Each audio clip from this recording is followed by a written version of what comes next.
शिशिर र बसन्तको कथा। एका देशमा एउटा प्रतापी राजा थिए। उनका शिशिर र बसन्त नाम गरेका दुईजना राजकुमार थिए। रानी पनि परम सुन्दरी थिइन्। राजा र रानीको परस्परमा बडो प्रेम थियो। एक दिन राजा शिकार खेल्न गएका थिए। रानी झ्यालमा बसेर बत्ती काट्न लागेकी थिइन्। अकस्मात उनको नजर एउटा भङ्गेराको गुडमा पर्यो। गुडमा रहेका बच्चाहरूलाई माउले आफ्नो चुच्चामा आहार ल्याएर बराबर खुवाइरहेको रानीलाई खुब रमाइलो लाग्यो। तर अफसोस, एक कुमर हुडमा भङ्गेरी आफ्नो बच्चाहरूलाई चारा खुवाएर के बाहिर निस्केकी थिइन्। एउटा ब्यादाले प्याट्ट गुलिलीले हानेर उसलाई मारिदियो। रानीको मनमा बडो विषाद पर्यो। एकछिनमा भङ्गेरोले आहार लिएर आयो। बच्चाहरूलाई आहार खुवाई च्याँ च्याँ गरी पोथीलाई खोज्यो।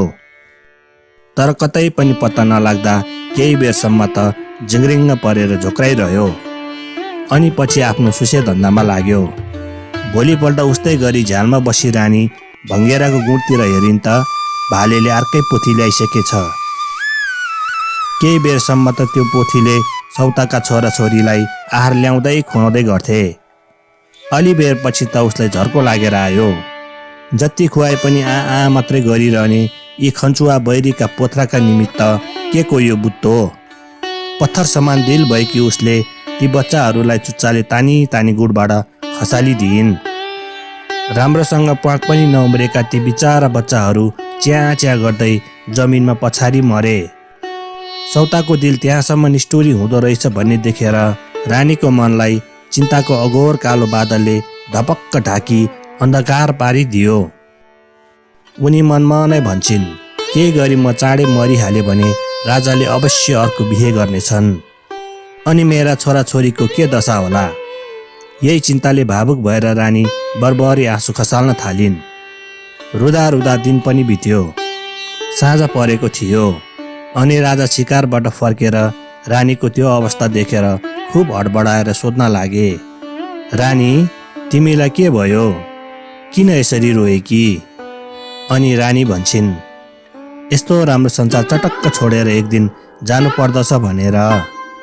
अनि राजा भन्छन्, त्यो त छँदैछ नि।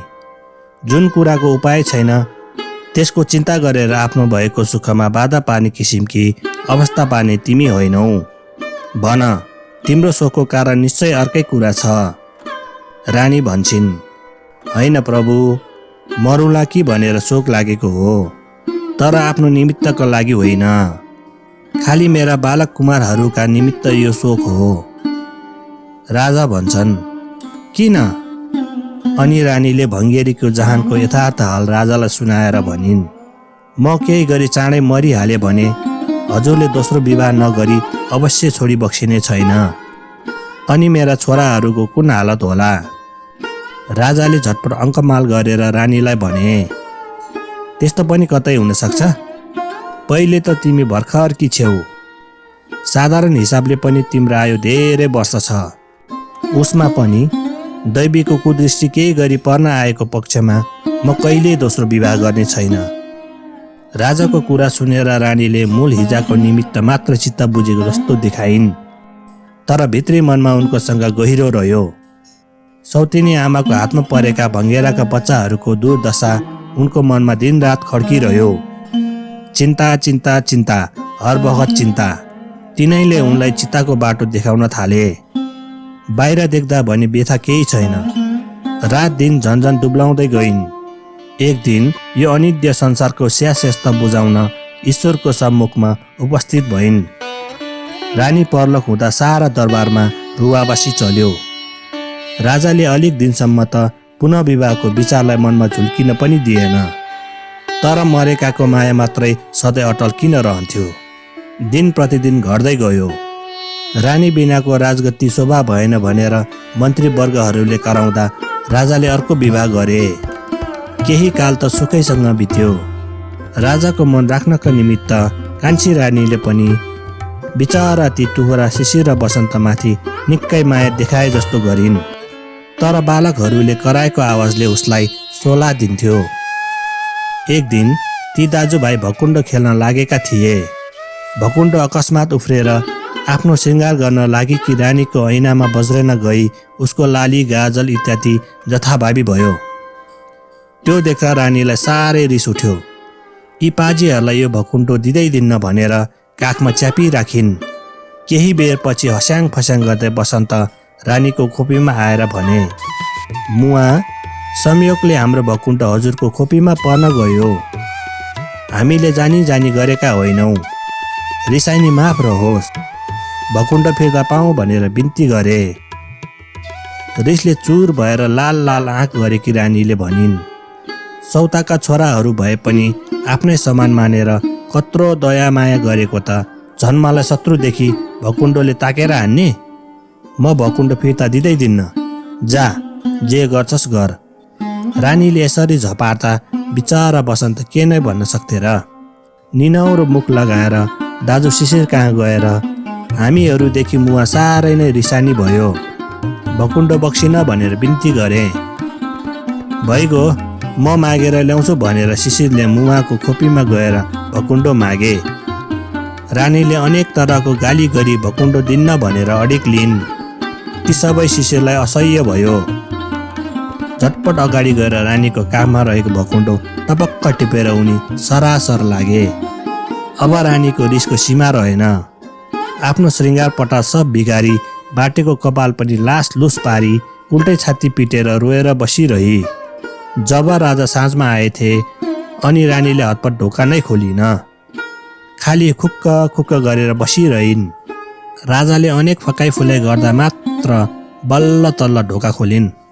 उनको त्यो दुर्दशा देख्दा राजा भयभीत भए। राजाले सोधपुछ गर्दा रानीले आफूमाथि राजकुमारहरूले गरेको बनावटी अत्याचारको फुलझरी भनिन्। हजुरको छोराहरूले मलाई भकुण्डोले हाने। किन यसो गरेको भन्दा त उल्टै मलाई झल्याङ झुलाङ पारी कपाल समेत लुचिदिए। यो अत्याचार मलाई असह्य भयो। रानीको कुरा सुनेपछि राजाले भने, रानी सन्ताप नगर, ल भन ती पाजीहरूलाई के सजाय दिउँ। अब रानीलाई बडो ठुलो मौका पर्यो। राजालाई झटपट बाचा बताई उनले भनिन्, लौ त्यसो हो भने ती दुई राजकुमारहरूलाई जङ्गलमा लगी काट्न लगाई तिनीहरूको मुटु कलेजो ल्याउन लगाई बक्सियोस्। अब राजालाई भारी फसाद पर्यो। रानीले भनेको मानौ भने छोराहरू नबाँच्ने, नमानौ भने आफूले बाचा हालिसके। आखिरमा केही सिप नलाग्दा राजाले भोलिपल्ट राजकर्मचारीहरूलाई बोलाई यी राजकुमारहरूलाई जङ्गलमा लगेर मारी यिनीहरूको मुटु कलेजो झिकेर ल्याउनु भनेर हुकुम दिए। राजाको हुकुम त मन्त्रीहरूले मान्नै पर्दो हो, तर यस्ता कलिला सुकुमार बालकहरूलाई मार्न कसको दिलले मान्ला। जे भए पनि एउटा मृगलाई मारी उनीहरूले मुटु कलेजो झिकी बालकहरूलाई त्यसै जङ्गलमा छोडेर आए। अनि ती बिचारा बालकहरू त्यो घोर जङ्गलमा के गरून्। देखे सुनेको कतै केही छैन। रात पर्दै आयो, जाडोले पनि मुटु कमाउन थाल्यो। दुवैजना मिलेर झिजा बटुलेर आगो बाल्ने सरजाम उनीहरूसँग केही पनि थिएन। त्यसकारण शिशिरले बसन्तलाई भने, भाइ यो कायदाले त भएन, तिमी यहीँ बसिराख, म नजिकको गाउँमा गएर आगो लिएर आउँछु। यति भनेर बसन्तलाई एक्लै छाडेर शिशिर आगोको खोजीमा गए। जङ्गलबाट निस्केर यताउता हेर्दा पूर्वतिर अलि टाढा आगो पिलपिल गरिरहेको देखेर त्यतैतिर लागे। तर पनि जति जान्छन् तापनि आगो भएको ठाउँसम्म पुग्नै सक्दैनन्। हुँदा उज्यालो पनि भयो, घाम पनि झुल्किए। अनि उनको नजर एउटा ठुलो सहरमा पर्यो। सहरतिर उक्लेर अलिकति कदम के बढाएका थिए, गजबको झकिझकाउ भएको एउटा हात्ती आएर उनलाई समातेर पिठमा राखेर राजदरबारतिर लग्यो। त्यहाँ तयार रहेका गुरु पुरोहित मन्त्रीवर्गहरूले शिशिरलाई सुनको घडाले अभिषेक गरी राजगद्दीमा बसाले। यी सबै शिशिरलाई सपना जस्तै भयो। कति कारणले आफूलाई राजा बनाएको हो उनलाई केही थाहा भएन। भोजन समाप्त भएपछि मन्त्रीवर्गहरूसँग कुराकानी गर्दा बल्ल उनले यथार्थ कारण बुझे। के कारण रहेछ भने त्यो देशमा दिनमा एउटा राजा फेरिदो रहेछ। दिनभरि राज्यको सुख भोग गर्यो राति सुत्न भनी रानीको खोपीमा गयो। भोलिपल्ट बिहान त राजा मरिसकेका। यसको हित्तु बुझ्न नसक्दा सारा दरबारियाहरू हार खाइसकेका थिए। शिष्यले पनि त्यो दिन त सुखैसँग बिताए। तर जब राति परेको थियो अनि के होला कसो होला, मरिने पो हो कि भन्ने चिन्ताले उसलाई पोल्न थाल्यो। जब सुकलाको समय भएको थियो, रानीको खोपीमा गएर त्यहाँ बसिरहेको रानीको यौवन देखेर छक्क परे। रानी पनि त्यस्तै जवान पुरुषलाई पोइ पाउँदा दङ्ग परिन्। धेरै बेरसम्म राजा रानी नसुती मिठा मिठा कुरा गरिरहे। अब अलि गरेर निन्द्राले रानीलाई छोप्दै आयो। उनी हाई हाई गर्न थालिन्। त्यो देखेर राजाले रानीलाई पलङमा सुताई र आफू चाहिँ हातमा नाङ्गो तरबार लिएर खुब चनाखो भएर बसिरहे। आधा रातको समय भयो। जताततै सुनसान छ। आवाजको नाममा खाली रानीको मस्त निन्द्रामा परी फेरेको सास छ। रानीको रूपदेखि मोहित भई राजा एकटक्कसँग रानीको मुखमा हेरिरहेका थिए। त्यत्तिकैमा रानीको नाकको दाहिने पालबाट एउटा मसिनो धागो जस्तो केही कुरा निस्कियो। यो के होला भनेर राजाले राम्रोसँग विचार गर्न नपाउँदै त्यो त अकस्मात एउटा भयङ्कर कालो नाग बनी राजालाई डस्न भनी राजामाथि जाइ लाग्यो। राजाले केही पनि नहडबडाई आफ्नो हातमा रहेको तरबारले कालो नागलाई चटाचट काटी टुक्रा टुक्रा पारिदिए। अब बल्ल हरेक दिन राजा मारिनुको कारण उनलाई थाहा भयो। अरू पनि केही आउँछ कि भन्ने शङ्काले उनी फेरि बिउजिरहे। जब मिरमिरे उज्यालो भएको थियो, त्यो दिनको राजा खोज्न भनेर मन्त्रीवर्गले हात्तीलाई उठाउन लाग्दा हात्ती पनि डेग चलेन। त्यो देख्दा सबैलाई अचम्म लाग्यो। उता राजाको लास लान भनेर नाङ्गै मुडुल्ला भएका मलामीहरू घारो लिएर खोपीको दरबारमा जान्छन् त गुनगुन गरेको शब्द भित्रपट्टिबाट आयो। उनीहरूले जब ढोकामा ट्याक ट्याक गरेका थिए, ए उज्यालो भइसक्यो भन्दै राजाले ढोका खोलिदिए। राजालाई जिउँदै देखेर उनीहरूले राजाको स्वास्थ्य गरी मङ्गल पढ्न थाले। यो खबर सारा दरबारमा फैलियो। मन्त्रीवर्ग, गुरु पुरोहितहरू पनि जम्मा भए। हरेक दिन राजालाई मार्ने सर्प पो रहेछ भन्ने सबैलाई थाहा भयो। सधैँ राजा फेरिरहनु पर्दा सबै हैरान भइसकेका थिए। अब भने चिरस्थायी राजा पायो भनेर सबैजना हर्षले गदगद भए र राज्यभरमा खुसियाली छायो। अब शिशिरलाई छोडेर बसन्ततर्फ जाउँ, दाजु आउलान्, आगो ल्याउलान् भन्ने आशाले बिचरा बसन्त एक्लै जङ्गलमा जाडोले कापेर बसिरहेका थिए। पशुहरू हिँडेर छस्र्याक छस्र्याक हुँदा पनि लौ दाजु आयो भन्ने आशाले फुल्दथे। तर बिचराका सब आशा निराश भयो। सारा रात बिती पूर्वतिर लाली चढेर आयो, तैपनि दाजुको पत्तो नै भएन। बिचराको रातभर आलाप बिलापले बित्यो। जब राम्ररी उज्यालो भएको थियो अनि उनी दाजुको खोजीमा हिँडे। राजाको छोरा भएर खाइ बढी भएका बिचराका कोमल हात पाउ जङ्गली काँडाले छिया छिया भए। बल्ल तल्ल उनी जङ्गलबाट निस्केर सहरको बाटो लागेर जाँदा एउटा पसलमा पुगे। आफ्नो मालताल बिक्री गर्न बसेका पसलेले त्यस्तो राम्रो बालकलाई देखेर भन्यो, नानी आऊ बस, मेरो छोरा छैनन्, म तिमीलाई धर्मपुत्र बनाएर पाल्छु। निराधार बालक हुनाले पसलेले दिएको शरण ग्रहण गर्नै पर्यो। त्यहीँ बसी पसलेको काम सघाई आफ्नो दिन काट्न लागे। उनी पसलमा बस्दा सदाभन्दा दोब्बर व्यापार हुन्थ्यो। यसै गरी दिन प्रतिदिन उसको व्यापार बढ्दाखेरि ऊ असङ्ख्य धनी भयो अनि पछि उसका छोराछोरीहरू पनि भए। तर त्यो मूर्ख पसलेलाई मलाई धनजन सम्पत्ति भएको यसै ठिटाको लक्षण हो भन्ने होस नै भएन। उल्टो ऊ बसन्तमाथि कुदृष्टि गर्न थाले। मेरो सन्तान भइहाले, अब यसलाई सित्तैमा खुवाउने किन हो, यसलाई अलि गरेर हटाउँ भन्ने कुविचारले त्यस पसलेले उनलाई अनेकौँ घोचपेच गर्न थाले। पसलेको टोकेसो बसन्तले सकेसम्म सहन्थे, केही पनि जवाब दिँदैन थियो। एक दिन साह्रै दिक्क लाग्यो र मन ठन्डा होस् भन्नको लागि जङ्गलमा गएर शिशिर र बसन्तको गीत गाउन थाले। उनको गीतले सारा जङ्गल नै घन्कियो। गीत साह्रै राम्रो हुनाले पशुपन्छी पनि मोहित भएर चुपचाप लागेर गीत सुन्न थाले। त्यस जङ्गलमा अर्कै देशका एकजना राजा शिकार खेल्न आएका रहेछन्। बसन्तको गीत सुनेर यस्तो मिठो गीत गाउने को रहेछ भन्ने विचार गरेर उनी बसन्त भएको ठाउँमा आए। यस्तो राम्रो भर्खरको जवानलाई देखेर राजाले तिमी को हौ भनेर सोद्धा म एक अनाथ दुखी हुँ भनेर बसन्तले जवाफ दिए। तर राजालाई पत्यार लागेन। त्यो जवान कोही राजकुमार हो भन्ने उनको मनमा निश्चय गरेर उनले बसन्तलाई लिएर आफ्नो देशतर्फ लागे। दरबारमा पुगेपछि उनलाई कदर साथ राख्यो। केही काल बितिसकेपछि एक दिन असल दिन ठहर्याउन लगाई राजाले बसन्तसँग आफ्नी छोरीको विवाह गरिदिए। अलिक दिन त सुखपूर्ण बित्यो। तर बसन्तलाई पसलेले के भन्यो होला भन्ने विचारले शान्ति दिएन। उसै कहाँ फर्किने विचार गरेर उनी राजासँग बिदाबारी भए। राजाले पनि अनेक लाभा लस्कर दाइजोको साथ लागिदिए। आफ्नी दुलैलाई लिएर बसन्त पसलेको घरको बाटो लागे।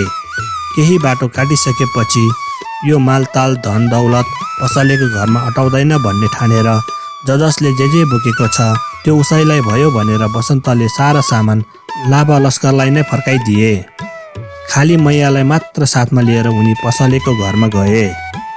बसन्तलाई देखेर पसलेले यतिका दिन कहाँ गएको थिइस्? यो कसले ल्याइस् फेरि भनेर सोद्धा काम विशेषले अर्कै देशमा गएको थिएँ। यो तपाईँको सेठानीलाई सुसारे ल्याइदिएको हुँ भनेर बसन्तले भने। यति परम सुन्दरी युवतीलाई देखेर पसलेको मनमा पाप पलायो। उसले 6 जना मानिसहरूलाई आफ्नो मतमा लियो र एउटा बलियो छालाको धोक्रो सिलाउन लगाई ती मानिसहरूकै मद्दतले बसन्तलाई बलजप्ती समातेर धोक्रोमा हाली नदीमा बगाइदियो।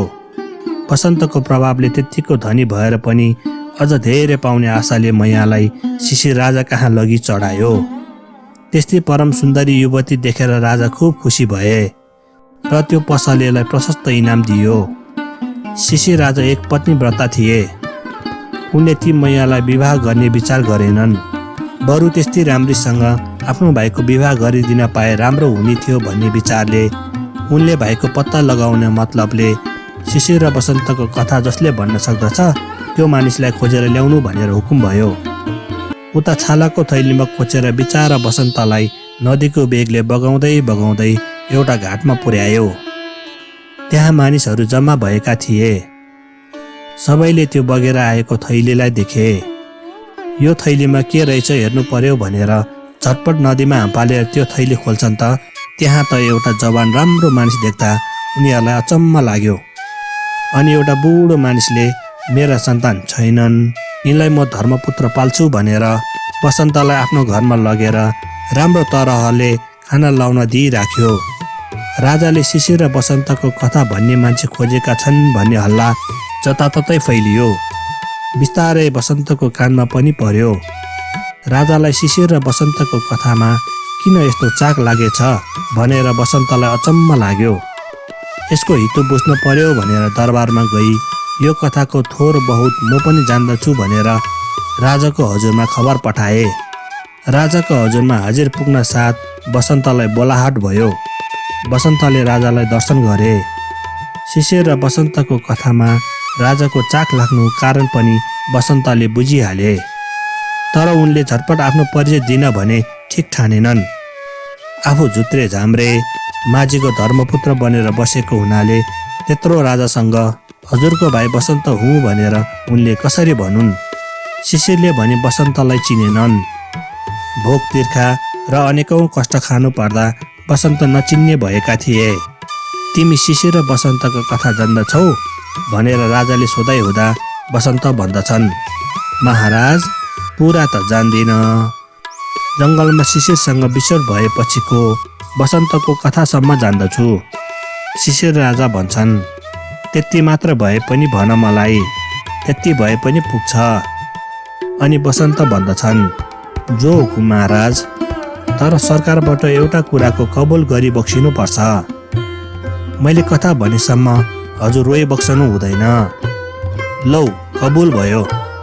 त्यसपछि बसन्तले कथा भन्न थाले।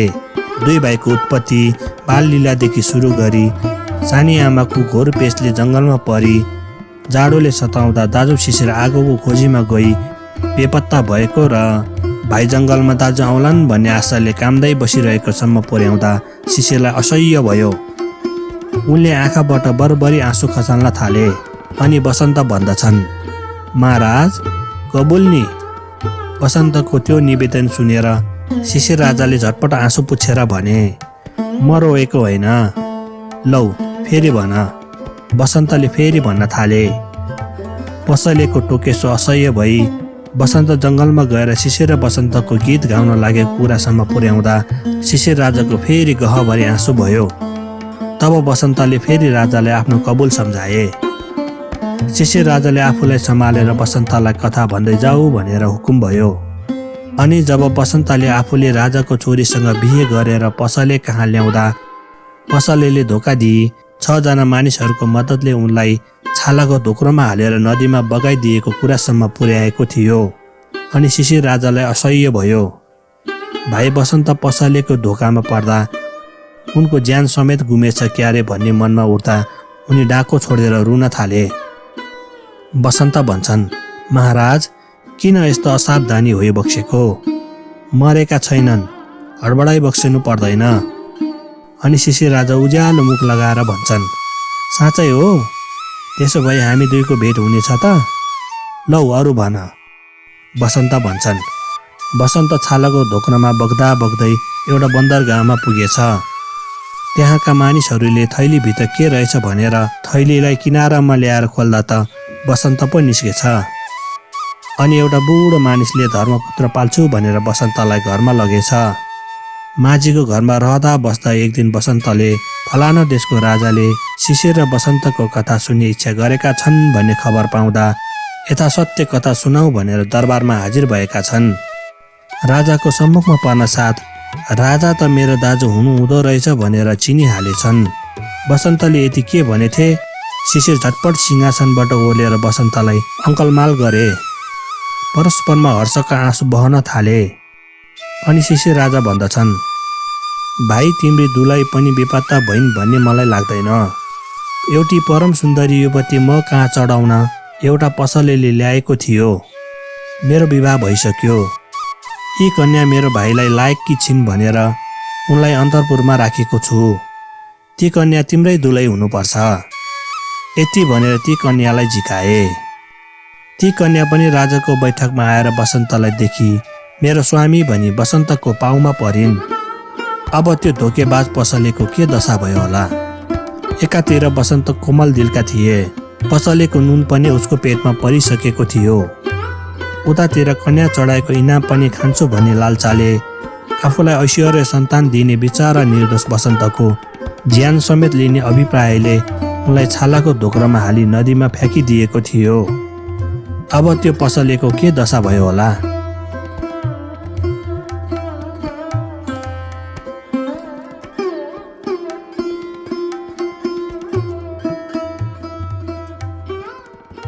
यस च्यानललाई लाइक, शेयर अनि सब्स्क्राइब गरिदिनु होला।